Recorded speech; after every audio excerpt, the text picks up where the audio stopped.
My name's Frewoini Baume. I'm from Lismore and I was awarded my Global Footprint Scholarship in 2022. My journey with bees started at a very young age when I was in Ethiopia where my family were beekeepers. When I was 9 in Australia, one morning my mum was taking my sister to the bus stop after dropping my sister off, and she said, "Oh, I think someone sent you a gift," and she made me walk outside through the garage, and there was a swarm of bees in the frangipani tree, and yeah, we caught that swarm and put it in a box, and I've been beekeeping ever since. During high school I still really enjoyed working with bees, so much so that my friends would know me as the bee person. So when I finished school I never thought that I would take bees on professionally, and my idea was to go to university instead, but I still had this passion for bees, and so I thought it was a great opportunity to explore that. It was at this point that I started my job with Flow Hive in Newrybar.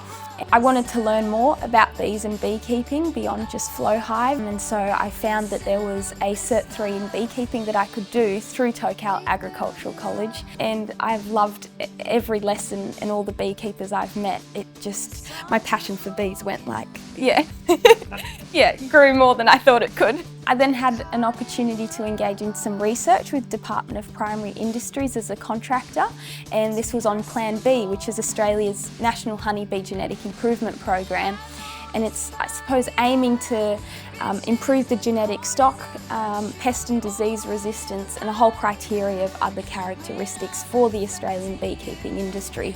I learnt a lot of stuff going through hives: how to pick up a queen, how to mark a queen, how to clip a queen, how to put cells into hives, how to harvest honey, how extraction facilities work, how to drive a truck. One of the questions I get asked quite often is, well, how did you find the Global Footprint Scholarship?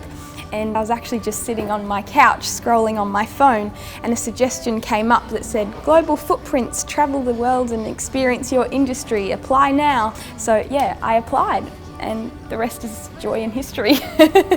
Through the scholarship I was able to elect where I would like to travel dependent on what I'd like to learn. But there was a project that I always found really inspiring, which was Bees for Sustainable Livelihoods, and it aims to optimise success within small-scale beekeeping communities and families in the Pacific. And so I got in contact with them, and they were excited to have me join them on one of their trips to the Pacific, and this trip took me to Fiji, where I spent 2 months working with beekeepers and small-scale farmers in the region. What I learned after spending quite a bit of time in the Pacific is actually that the Pacific is one of the biggest beneficiaries of aid and development programs, but so often the aid in those regions is really ineffective, and it's not sustainable, and it's not led by the community. And so this is one of the reasons why I really wanted to go over there with Bees for Sustainable Livelihoods, because I knew their model had worked elsewhere, which was in PNG, and I could see that it was really led by the beekeeping community that was in that country. People often ask me, like, what have I learnt, both professionally, how have I grown, what have I learnt about myself through this scholarship? And I find it a really difficult question to answer, because there are definitely things that you learn technically, and that knowledge you do bring back to your industry. But I think the greatest amount of growth actually happens and through engagement with those communities, and that impact is probably the richest impact, and it's probably the hardest to be able to articulate. So I'm just very grateful for Global Footprint Scholarship to be able to provide me this opportunity. Opportunities like this is one of the greatest investments you can have in the future of your country.